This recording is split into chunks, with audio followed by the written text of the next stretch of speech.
And you Yeah. can visit the Earl Scruggs Museum while you're there. God, I love his playing, man. But there was a time, Aaron remembers this, where I was teaching banjo, but lo and behold, I got into it.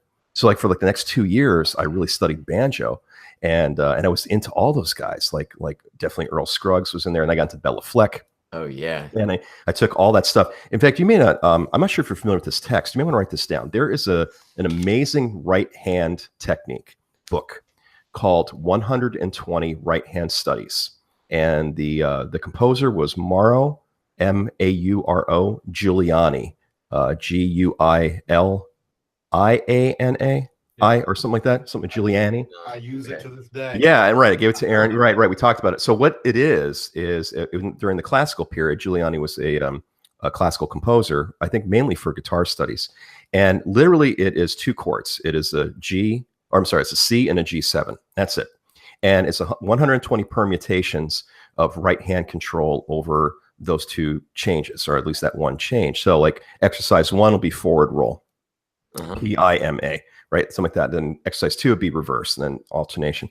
Well, anyway, so over the course of, let's say, a year or two, I took that tome and I studied it intensely, right? And I took all those, those variations of the right hand work. And while I was teaching classical and Spanish guitar, I borrowed that stuff and I put it into the banjo techniques. And I taught that with banjo students. And I think there was a time I had like 10 or 11 banjo students and like really getting into it. Yeah, it was really cool. And I got away from it just because it was hard to practice in terms of like putting a lot of hours in, because it's such a loud instrument. Do you know what I mean? So like I remember the time I was living in a small place and I had neighbors above me, and I couldn't just put in 4 or 5 hours of banjo because they would always complain. It was one of those things, but it was great. And Scruggs, I mean, when I used to teach lessons in that, we would talk about how Scruggs was sort of the pioneer, for his right hand control. Finger style. Yeah, oh yeah, absolutely. And you generate a lot of speed. One of these episodes, maybe not today, but we should get into like right hand techniques, because there's a lot that I think are underground, things that students don't really know about. Like one of the techniques that always blows students away when I do it is the tremolo. Like when you do like the thumb technique on the top and do like the 3 or the 2 finger, on the bottom. Oh, like classical tremolo. Yeah. It's like, it's just watching that and hearing that, makes people like, you can do that? Oh yeah. Yeah. There's a lot of really awesome techniques that are not in the consciousness of the public, and then when you, oh yeah. Right. Sure. Don't get me started on that. I mean, that's a whole other style, but yeah. Those guys, the flamenco players, just brilliant. Yeah, their right hand technique is just incredible. Yeah, it's more important than their left hand technique. Yeah, they're primarily right. Yeah, they're primarily right hand driven. Primarily right hand driven. Like Paco de Lucia. I remember when I was in Spain with my wife many years ago. And I'll just tell you a story real quick because it's really kind of cool. So we went to Spain about 10 years ago. And for those that don't know, like Andalusia, Granada, southern Spain is the birthplace of the guitar.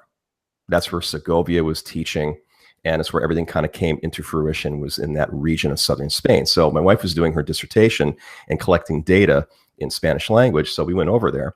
I didn't know this. I didn't know the culture was that deeply rooted there, or I would have really prepped and did my homework. So we're going over there and we're just kind of like in the streets, and everybody plays guitar there. I mean, it might be a hyperbole, but there's a large majority of the public that actually play guitar, and they play in the streets, and for them, it's like, I don't know, almost akin to in America, if everybody played Stairway to Heaven, we're just kind of over here and everybody's got a guitar in their hand, and it's culturally part of their sort of their language. Everybody expects to hear guitar music when you're out in the street. So anyway, so we're going down this street towards the cafe, and I hear this amazing kind of Spanish dark minor thing. And my ears were like, at this point, like I was teaching enough to know that this is like an E5 augmented, and was going through the changes, and it was a pedal tone. And I'm like, what the hell is that? So my wife went off and did her thing. I'm following the sound, and I see this guy in a gutter. Nowhere, like in like the gutter of a street. Okay. Like where the sidewalk meets the road. And he's got this really dirty, dingy clothes. He's got a long ponytail, all kind of like gray hair. Got this beautiful classical Spanish guitar, and he's playing this thing called Leyenda Asturias. And one of these days I'll play it. I know we can't really do it on the show, but I teach it. And I remember Aaron, we used to do this, so I brought it back. And I said to him, and I don't know much Spanish, but I said something like, I don't remember the translation now, but it was almost like uh, toca la música or something like that. And it's like, what are you playing? And he said, leyenda, leyenda, leyenda. And that's all I really got. And I can hear it, I can understand the Spanish, but not speak it well. So I went back to the States and I pulled this piece, and I was just like blown away by it. And I watched Segovia play it, on multiple videos and things. And this is like a standard for Spanish guitar. But with that, in that particular piece, there is so much right hand control that it'll just throw you. Like once you get past the opening, when you get past that E augmented thing, was like a lot of pedal tone. It takes the motif and moves through a forward roll. It literally takes the thumb and the first two fingers, like in a Scruggs pattern. And you should see it if you get a chance. Play the arpeggiation, and you.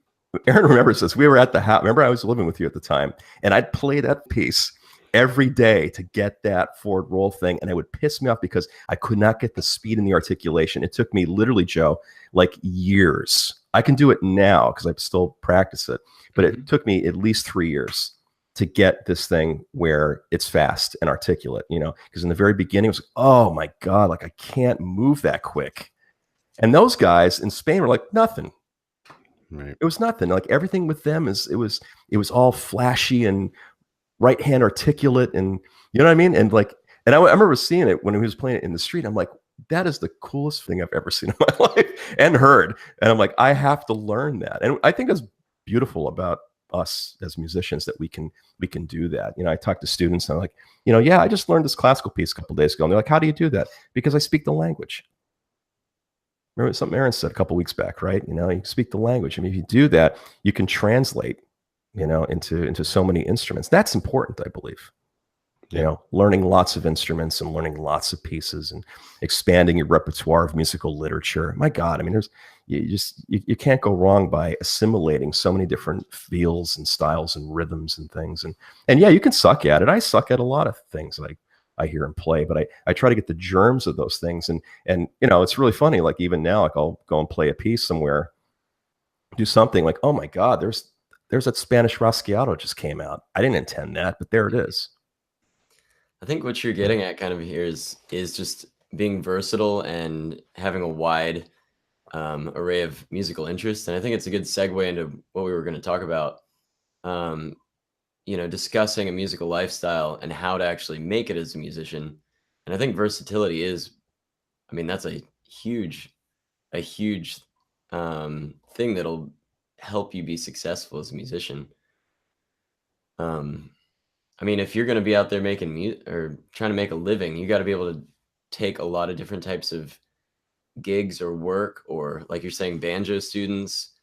You can't be a one-trick pony and expect to make a solid living unless you are just the cream of the crop and you happen to, get lucky and get hooked up with some people with some money to back you. Right. I was in a jazz cafe probably in 1998, somewhere around there. And I was watching a blues guy. And he was, just a really solid blues player, black gentleman, probably like 6'3" from what I remember. And he was sitting there and the crowd was like, he had them enraptured. And what he was doing was amazing. Like he was playing his blues licks, but he was doing his thing and kind of soloing a little bit. And he was singing too, kind of like the blues guys did. But he went to like this massive 10-minute solo section. And as he's playing these pentatonic licks, he yells to the crowd, he's like, who now? And they would say, do Albert King. Okay. And he played the licks as Albert King. What now? Do BB. All right. And he'd do the things as BB. And perfect. Like he would emulate the style of these guys. Albert Collins. All right, go. And he would like, it was almost like watching a chameleon work within the same pentatonic stuff. But it was all about that versatile transformation of his style.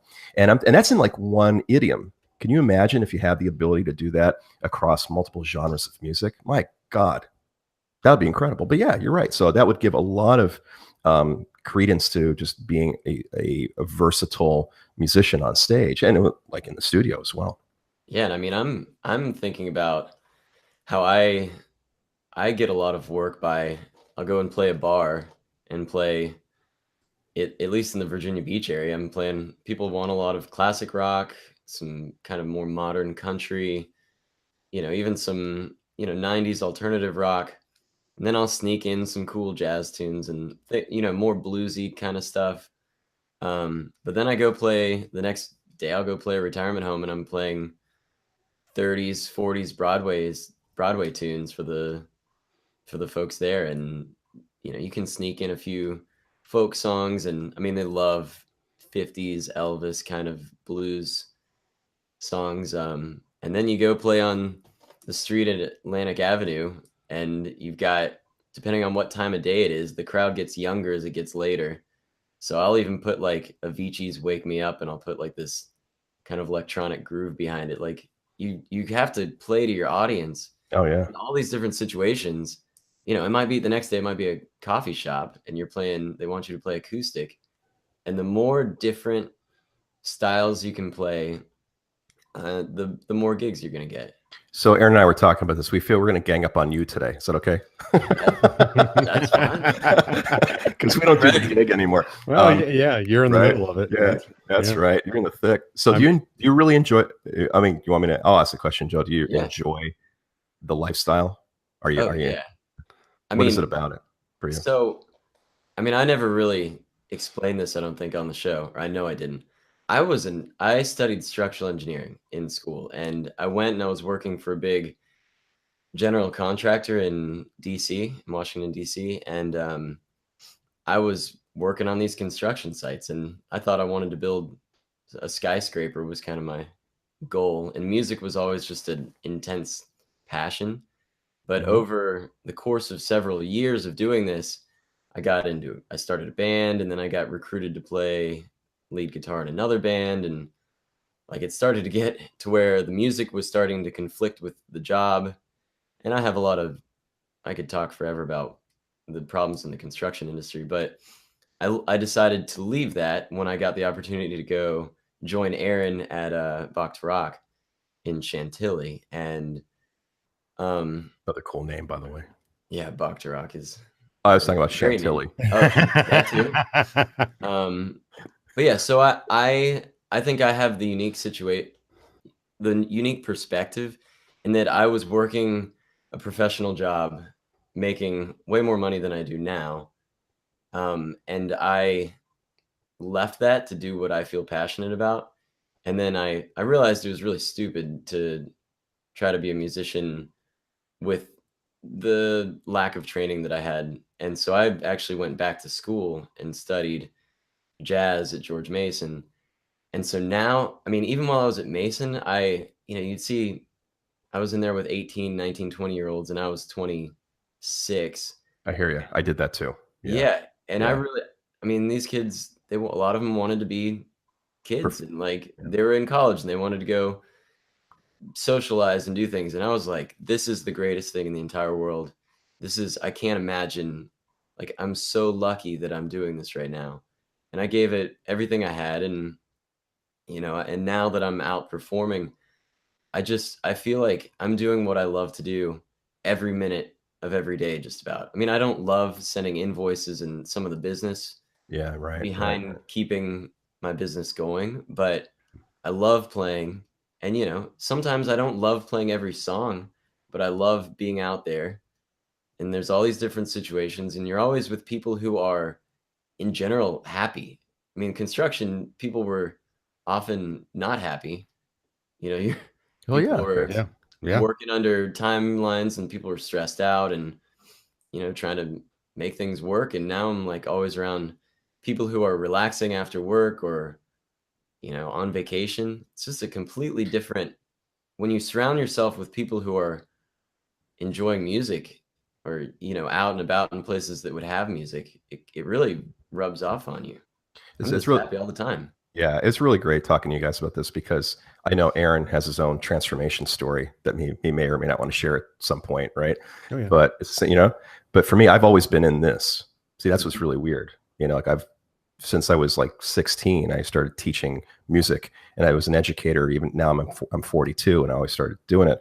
But when my students talk to me about a lot of stuff like you guys are saying today, there's a quote I love. Joseph Campbell, the mythologist, said this famously. He said, "Follow your bliss." That's it. That's the thing that makes you want to get out of bed in the morning. That gives you purpose, right? I mean, because at the end of the day, what else is there? Yeah, gotta be happy, man. It's so true. Gotta be happy. Yeah, and just like you were saying, Joe, yeah, the contracting job paid you a lot more money. Same situation for me.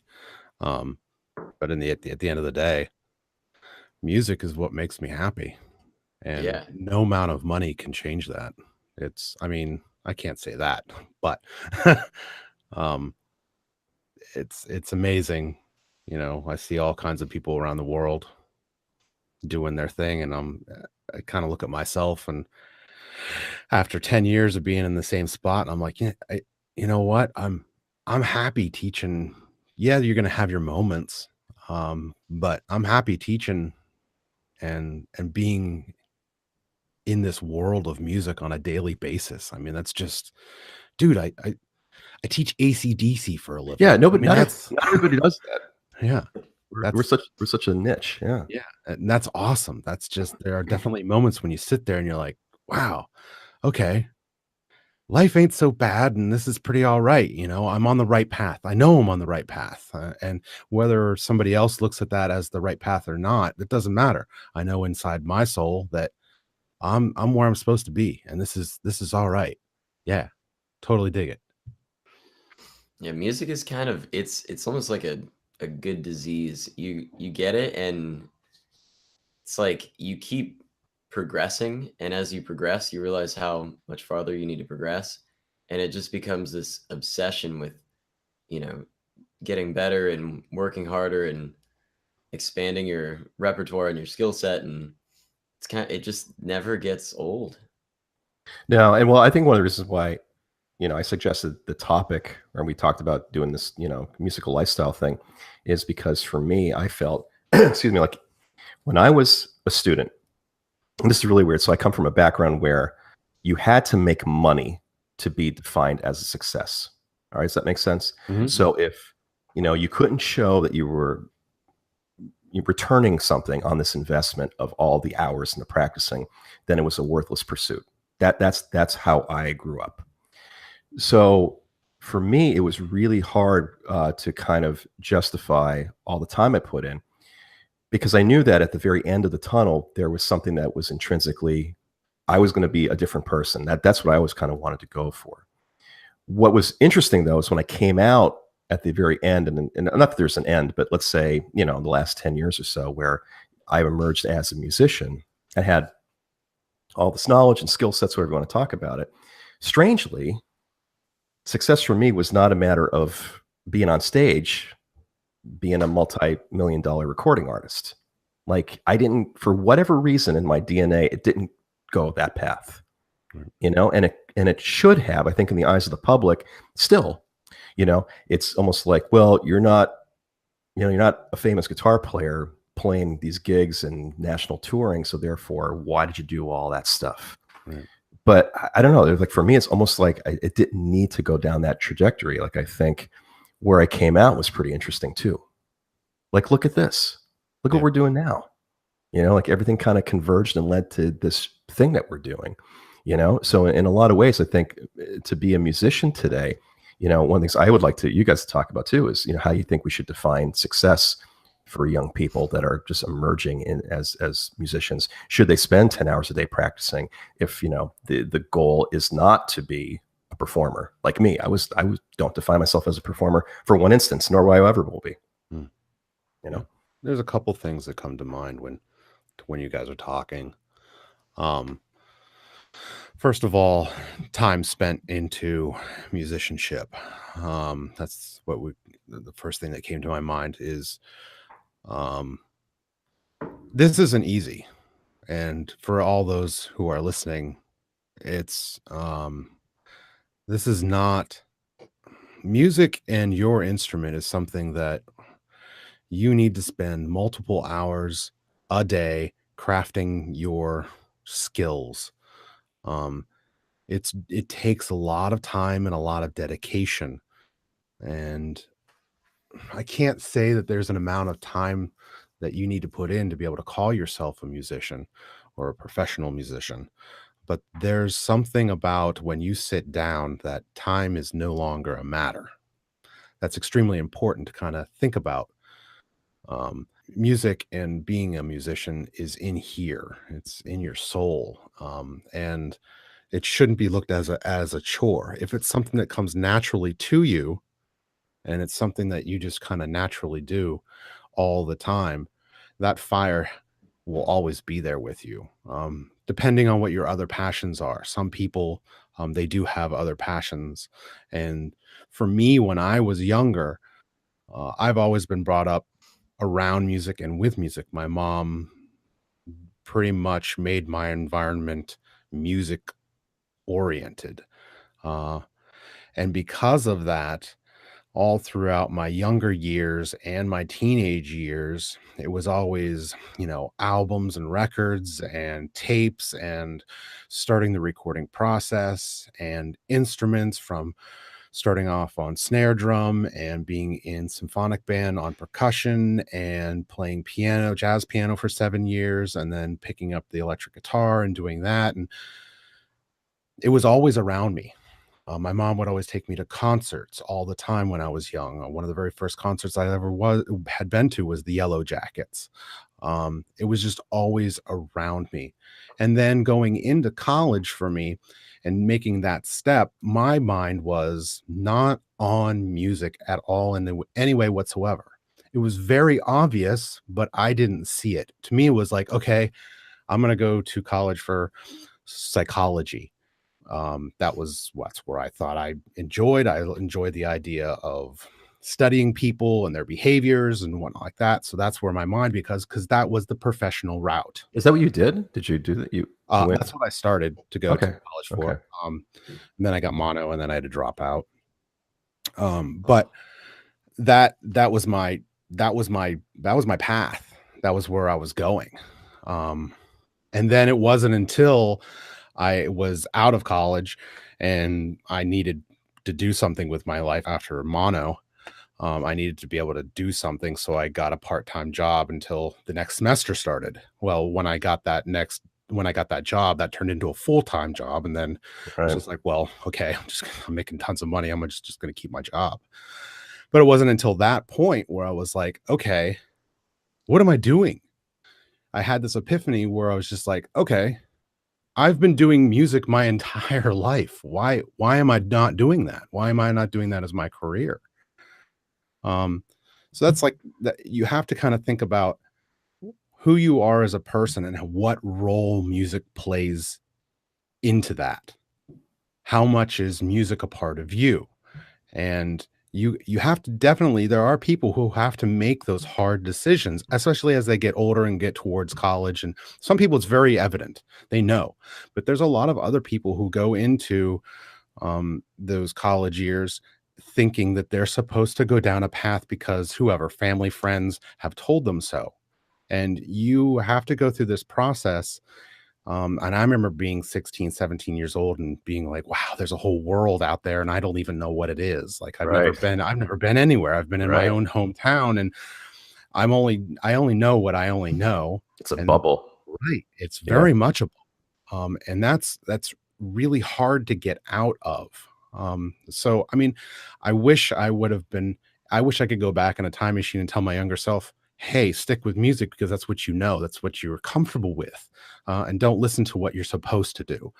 Not that even that's what you're supposed to do, but you have to think about you as a musician and that hard decision of what do I want to do with life, and kind of tying into what we're talking about today.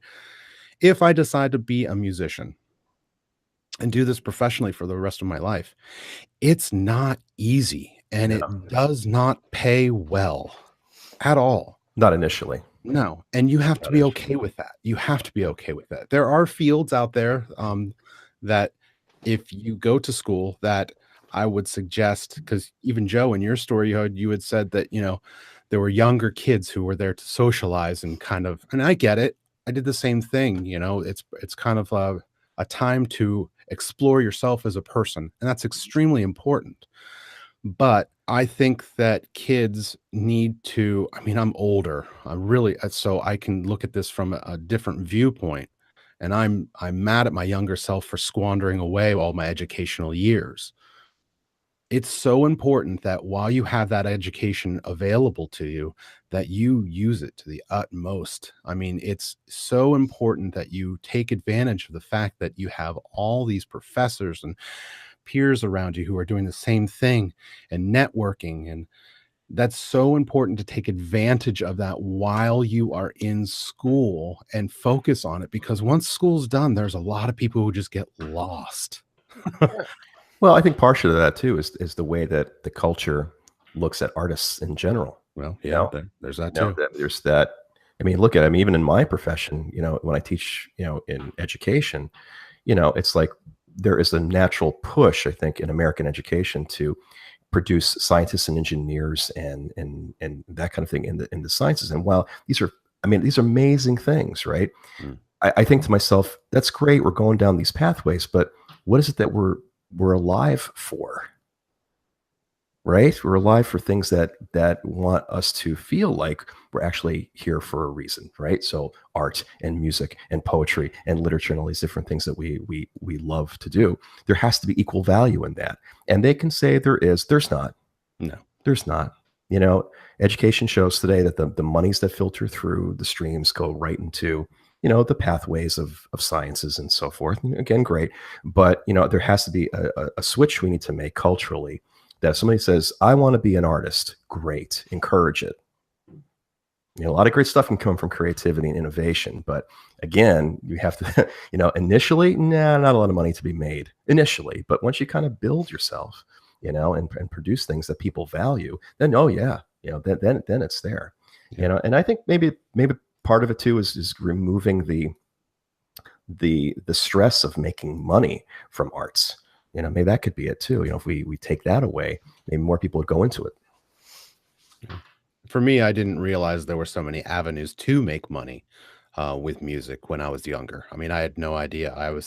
To me, it was like, okay, you could be a rock star, and what else? I could be, I could go and tour. Yeah, but we were like 14 though. That was it. That was the dream, right? Well, but I didn't know anything else. Like, I had no idea that there was so many other avenues of making money through music that was just not even, again, that bubble. I had no idea. I had no idea that there were many other ways of being able to say, okay, I can be a musician on the daily and get paid for it, a pretty good amount of money, and I actually don't have to do the same thing all week. I can do multiple ways of income, teaching being one of them, or maybe you're writing for film, or maybe you're writing Right. for commercials, or maybe you're video games, or I mean, you can do so many things. You guys know Stanley Jordan? No. Stanley Jordan? No. The two-handed tap guy? Yeah, remember him? We used to talk about him. Yeah, I was gonna say, I know that. Oh yeah, he was really popular in the 80s. He basically established the polyphonic tap, the two-handed tap. Guys like Satriani made famous eventually, that kind of thing. Well, he, watch him. The guy's amazing. He'll do chord changes and different things independently in both hands.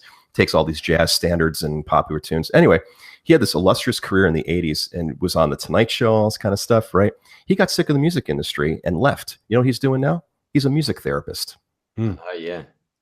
He said, I'm going to use music as another pathway. For me, it doesn't have to be, I'm going to just put myself out there as an entertainer, artist, composer, and get that feedback of acceptance that you are important. He's like, the hell with that.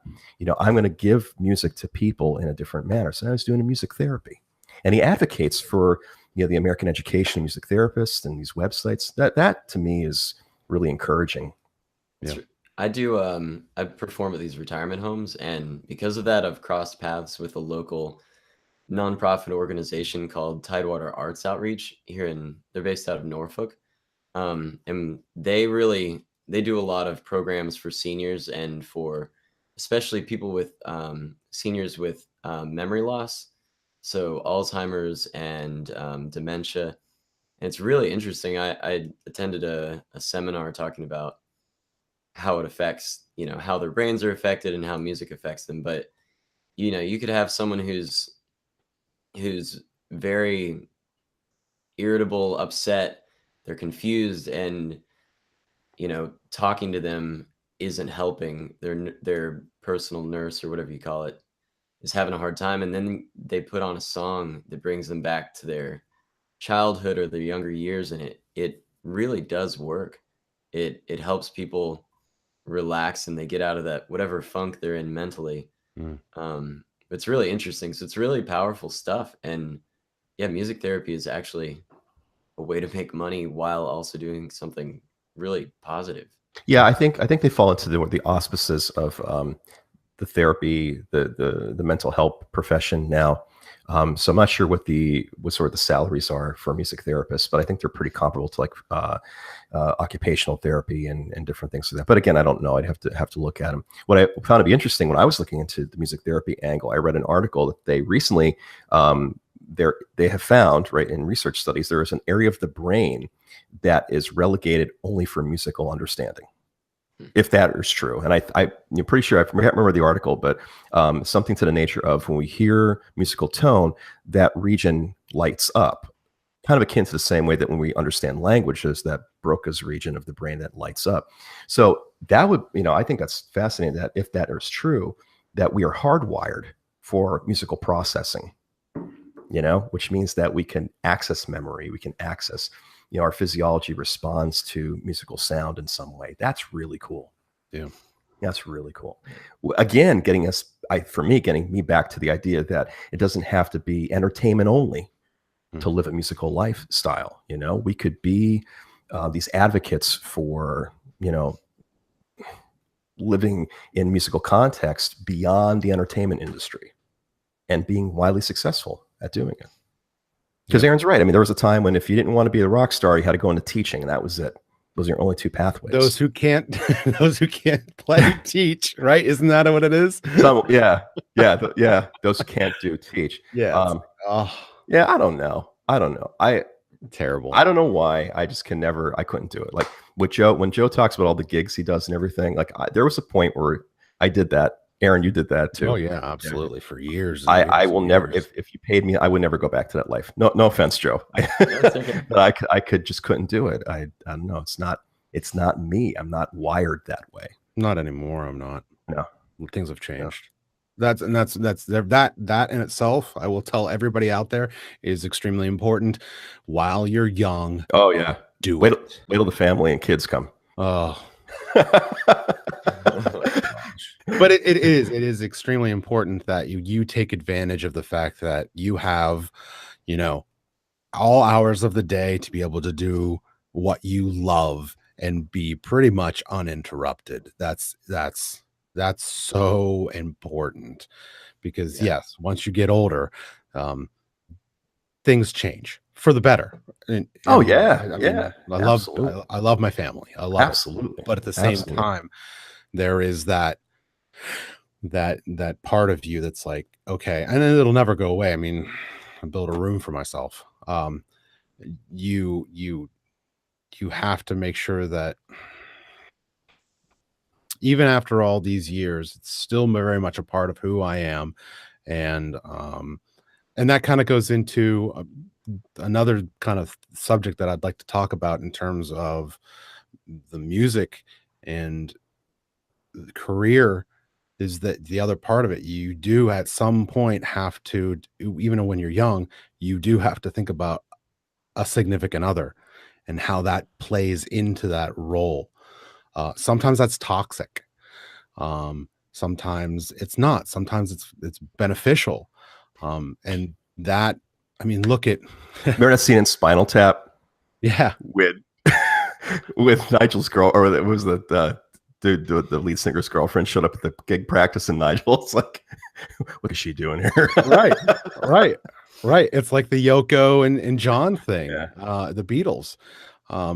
There is that aspect, and there are a lot of people who go through that as a band. All bands out there who would be listening, do not ever bring your girlfriend to band practice, ever. Ever. Yeah, but I think there's some instances where that has worked. No, absolutely. I get it. But most often, that's anecdotal. Yeah. Most often it's just a bad situation because you're around that person all the time. Now there are those few personalities that's okay, but for the most part, stay away from that situation, and try to keep that as separate as much as possible.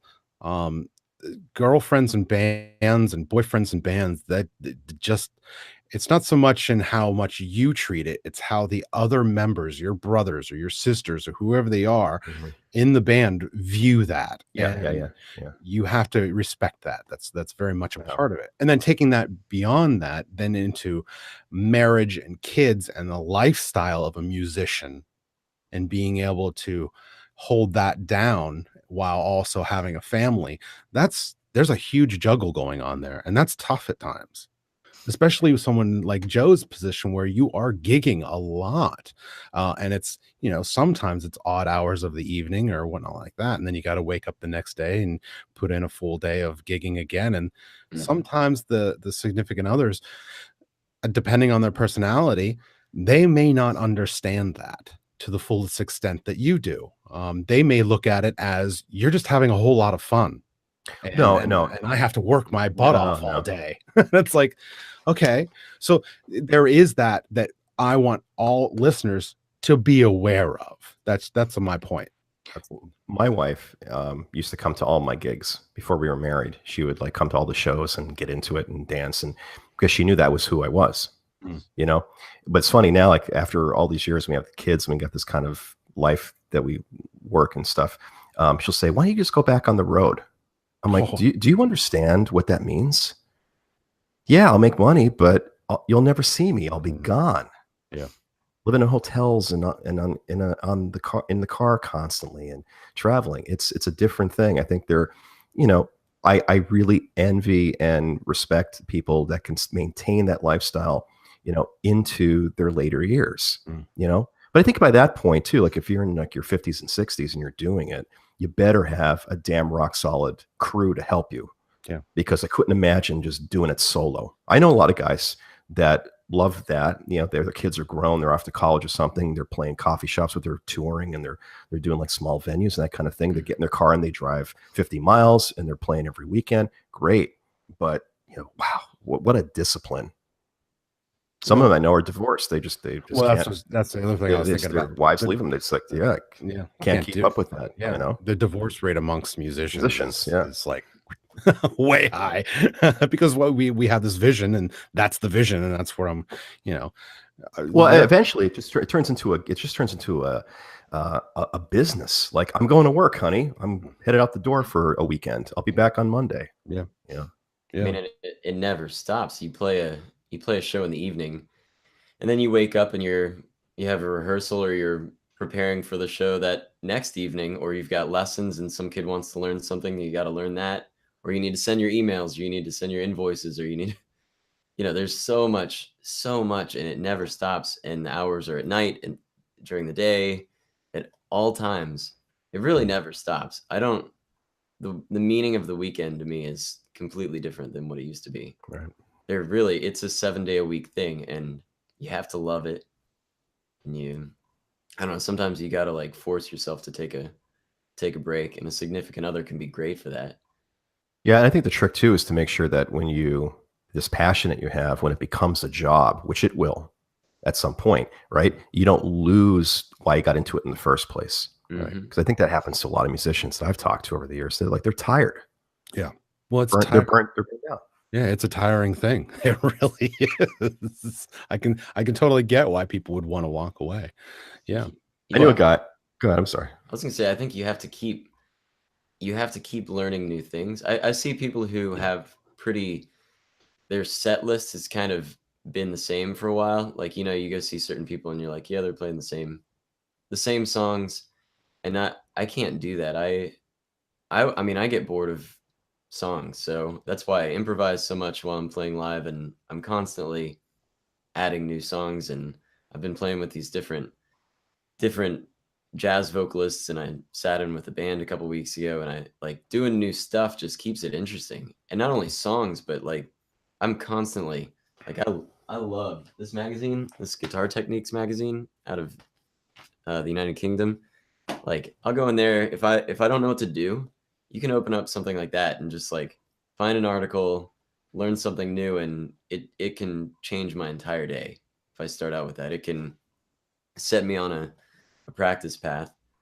But yeah, I think you have to keep learning new things or keep writing, whatever is your thing. You have to keep moving forward. Yes, I agree 100%. That is what Joe just said is the key to making sure that you never burn out.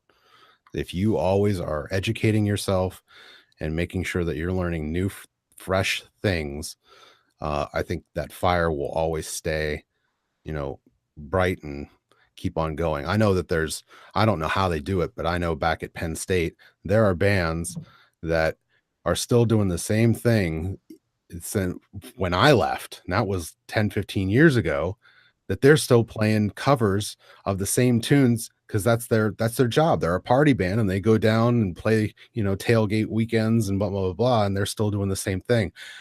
There's no way I would be able to do something like I that. couldn't do that. That's just crazy. And I don't know how, I mean, I could very much easily see them being burned out at some point. Maybe they'll do it for the rest of their life because they have nothing else to do. I mean, that's like kind of like what we said before, the Rolling Stones.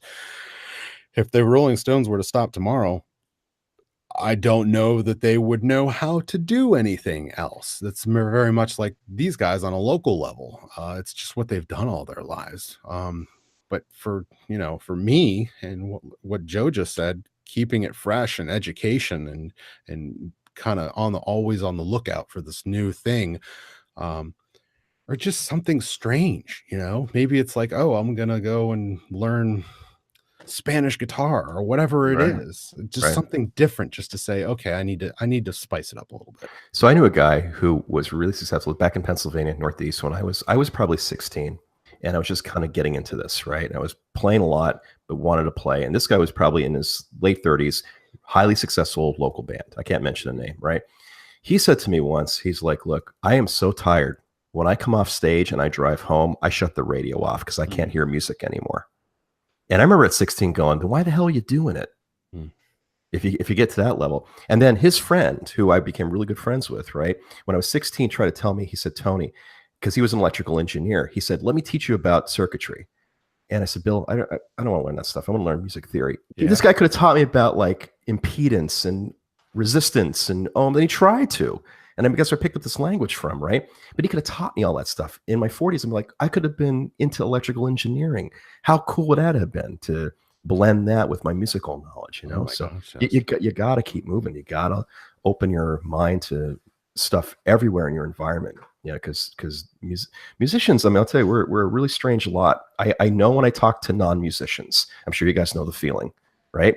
Not to put anybody down, but like if someone's non-musical, right away, because our brains work differently for whatever weird reason, the way we think and the way we kind of process information musically and auditorily, and so it's really weird. I think there's a lot of us out there that draw from multiple experiences that they can share a lot of information. But yeah, I would hate to have the burnout thing. I would hate to do that. Joe, I'm going to ask you a personal question. Mind me asking. Yeah. Do you see yourself doing the same gig schedule in 25 years from now?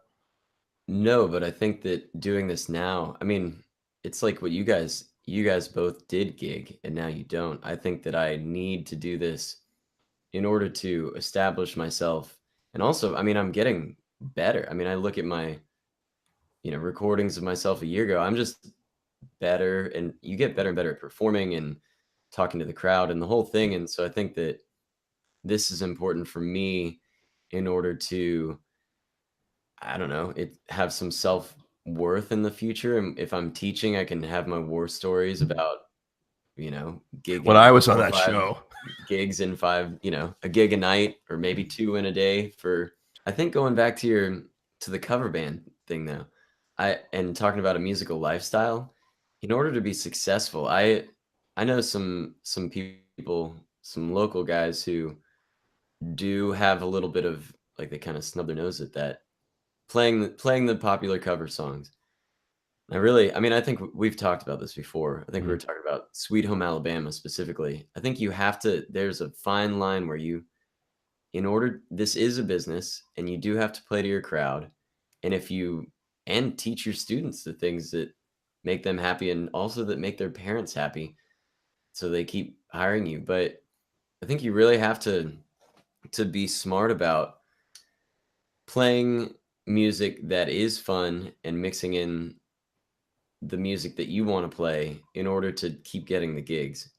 Like you need to be able to, this goes back to the versatility thing, but you just can't be too artistic when you're trying to run a business. Like you need to be Why do you artistic. say that? I think that this goes back to my engineering background, but I run it I learned a lot in the construction industry, and I run my whole musical business off of a Microsoft Excel spreadsheet where I keep all my notes.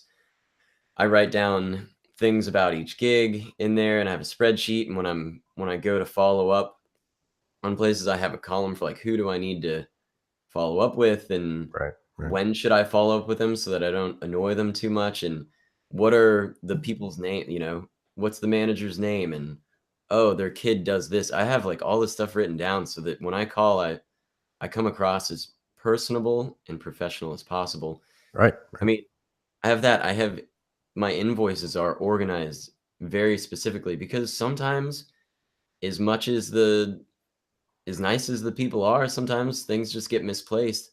And I've not been paid several times. And if I didn't keep up with that thing, that would be hundreds of dollars lost. Yeah. And often it's just like, hey, I never received a check for invoice 24. And they're like, oh, sorry, something happened.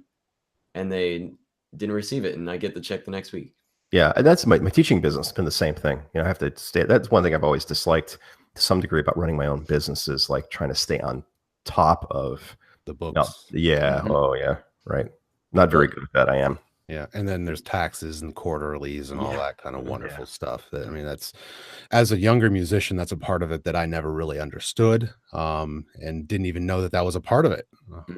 But you have to go through, I think it's extremely important that as a young musician who has that vision of becoming some kind of professional musician in the future, that you understand the business aspect of it and keeping books and making sure that you're paid and that's track your mileage. Yeah, absolutely. Right. Oh yeah. Tax write-offs and all of that. That's extremely, extremely important. That's how you're going to make your money. Yeah, absolutely. Absolutely. It's worth it to go see a tax specialist once when you've got like a full year of music. It helped so much last year. I mean, even like your equipment value and in the taxes, there's a way that, every year it's worth less and less. I forget what it's called, but just like your car, depreciation. Depreciation. Yeah. There's a lot of stuff that it's worth it to go to a tax specialist once. I did that when Aaron and I had our studio, and actually before we teamed up together, I think there was one point Aaron had like 80 some students. Yep. That I was working with a week, and I was teaching. He remembers it's like 13-hour days. Yep. 83 students. Yeah. And I remember when that business opened up, I went to an accountant and hired him and said, all right, Al, here's what I have. And he went through everything, and they were a godsend because he told me what to write off, what not to write off, what to itemize, what not to, how to pay quarterlies, all that kind of stuff. Yeah, it was stressful, but I mean, that was very enjoyable too. There's nothing like being your own boss, guys. Oh my gosh, yes. I don't care what anybody says, Yeah. If you want to take a vacation for a week, you can call the shots. Yeah, staying home. You just have to do the rescheduling and the organizing, but yeah, it's all your own decision. Yeah, and you have to be very responsible about just that, doing the rescheduling and whatnot like that. You can't just take off a week because then that entire week that you are on vacation, you're worried about the fact that you're not losing money. Yeah. Oh yeah. So yeah, that's all part of it. It's very, very, very important. It's funny. I'm not sure how you guys feel with this. I think the teaching business in music education is changing too. Like, I don't think, correct me if I'm wrong, that I can get to where I used to be.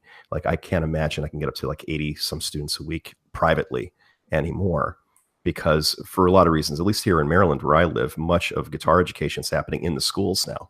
Like, it's happening very early in the school systems, and the ones that are filtering out are going to big companies. like Guitar Center and that kind of thing. So it's really hard, I think, today to kind of, to reestablish that. Believe me, I've tried. When I moved here, I tried to reopen another studio, like the 4th studio I've had. And, it's really been a struggle, with that. And maybe because I'm older now and have the patience to just grind it, because it does take a lot of that in the beginning too. Now, when we were younger, there was no Guitar Center and all. It was all private. Yeah. And you had to go to those kind of institutions to get guitar lessons. So it was a much different landscape back then. Yeah. Oh, yeah. Now, yes, you are dealing with, School of Rock, Bach to Rock, all these types of things that actually offer that. And even you say, there is guitar. Where I live, yes, there is a guitar class where the kids perform on guitar and they learn. That's not everywhere. So I'm sure there's a lot of people in the world that don't have access to something like that. And even the people that do go through those classes, they're in my class because there's a lot of stuff that the teacher can't teach you. So if you are interested in one of those classes, and you want to take guitar a little bit deeper, well, then yes, you're going to have to seek out a private instructor, because that person is not going to be able to teach you, all the intricacies, because they're teaching 25 kids. Yeah. Right. So right. That's extremely hard. I'll tell you, I'm having more success with the online instruction. Yeah. Right now, like that's really budding now for me. I'm really excited about picking up students doing online teaching and recording. It's quite interesting. It's harder for beginners, but I think for students that have a bit of knowledgeable background, it's pretty good. Yeah. Plus, you have to leave home. Right. Yeah, that's really nice. Yeah. Right. Yeah. I found building up a student base has been a lot of times. I've gotten students from being out playing and talking to people. Mm-hmm. It kind of goes hand in hand. I got my first, 5, 6 students I used to play these farmers markets around here for free. I did that too. Michael and got a big science fair poster board and put free trial music lesson on there. I got stencil letters. I had a big tripod, big table, amp set up. I was playing, and then people would come up and they're like, "What do you mean free trial music lesson?" I'm like, "Sit down. I'll teach your kid right now, or we can set up a time for a free lesson." And you gotta hook them in and then it becomes word of mouth from there. Well, that's what I was just kind of going to say is that for all potential people out there who are looking to do this, word of mouth is where it's at, because advertising doesn't do jack. Nope. You go on Craigslist and there's like all these advertisements for music lessons. I never got one lesson off anything on the internet. Well, think about it. Would you, if you saw that, would you sign up for a class? I wouldn't. Probably not. No. No, I mean, you don't have that immediacy of like who the person is. I think that's the other thing, the credibility and the face, and being personable. Yeah. Oh yeah. Meeting people and being like not a crazy person. Talk to them. They got to leave their kids with you. So we got to remember something too. Good. Yeah. It's not about like what the information is. It's how the information is being presented. It's how you teach it. Yeah. You have to make yourself, how we do it in terms of, and Joe currently, how you do it is get yourself out there amongst the community, make yourself a part of that community out there, and then you'll be a trusted name and people will just kind of know who you are, and the word of mouth will just start. That's extremely important to make sure that you are not above this idea of being free. That is extremely important. I know there's a lot of people out there, musicians wise, who say, no, I'm better than that. And then you're just shooting yourself in the foot. Just get yourself out there and give some free lessons and make yourself available, because the people out there, they want to know what they're dealing with. They want to know who you are as a person. If you go to a Craigslist ad or anything like that, there's nothing there to pull you in or let you know who you are. Whereas if you're out there amongst the community and you can consistently do that, that changes the ball game completely. Well, I think like you guys even say too, go out and just talking to people. I mean, it's one thing to go out and play and perform and show people you can do. Yeah. Oh yeah.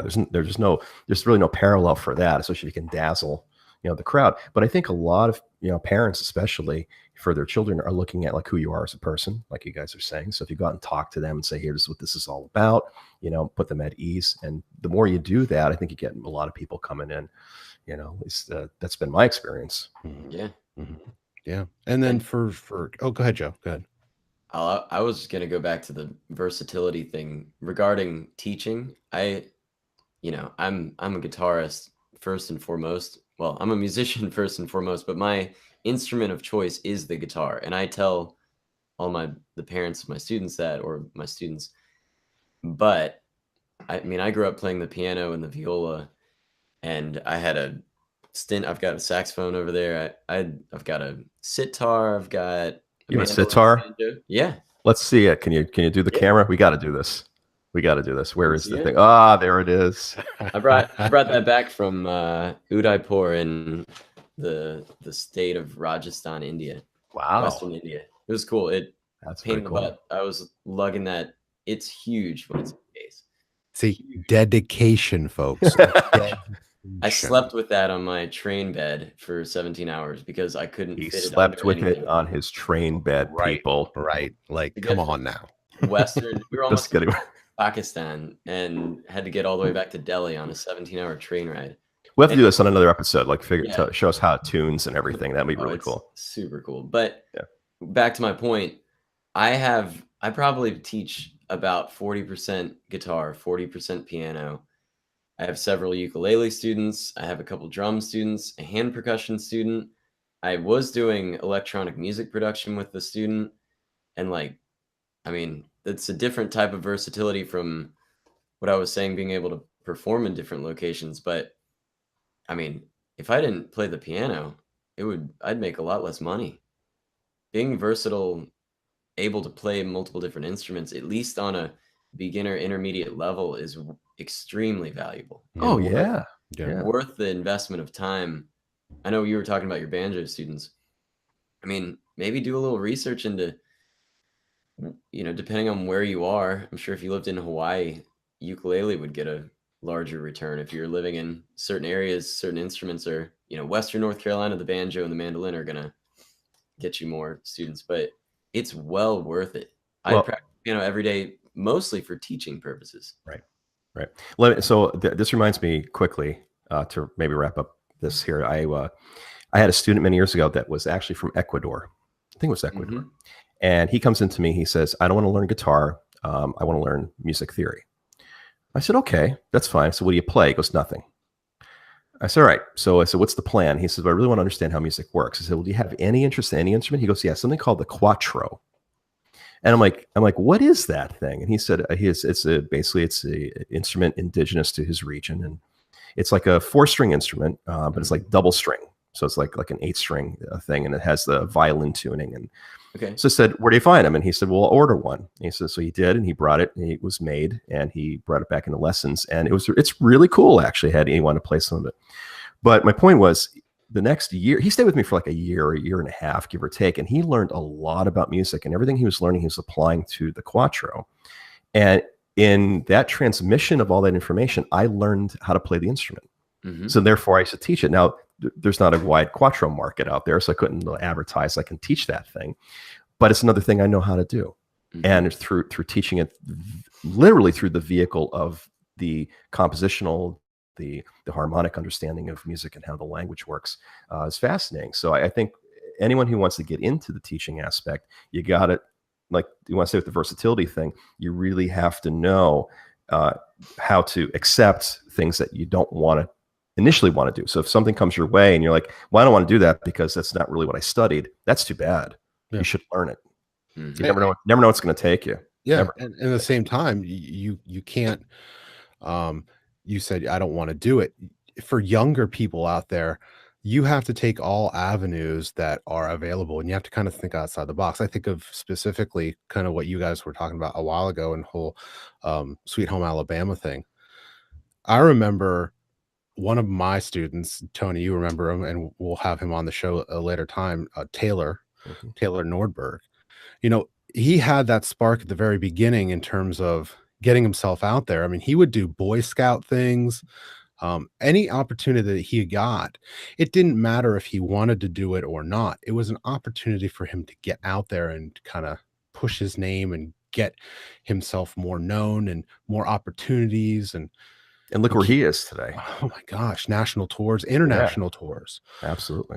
So you as a musician kind of have to take all of these things and kind of say, okay, there's a bigger picture here. And whether it's versatility or doing gigs that you may not think that you want to do, there's a much bigger picture here. And that's, that's the important thing, is to, think of long-term goals and where I want to be in 3 years, 5 years, and start making those steps. They may not, in the short term, in the next week or so, may not be something that you want to do or enjoy doing as much, but on the long-term scale, it's going to get you that much closer to where you want to be. Yeah. For me, education, the purpose is not as a means to an end. It's really to kind of keep growing. And if you stop doing that, then what's the point? We're actually having this conversation. Wait till the family and kids come. Oh. Wait till the family and kids come. All bands out there who would be listening, do not ever bring your girlfriend to band practice. Ever.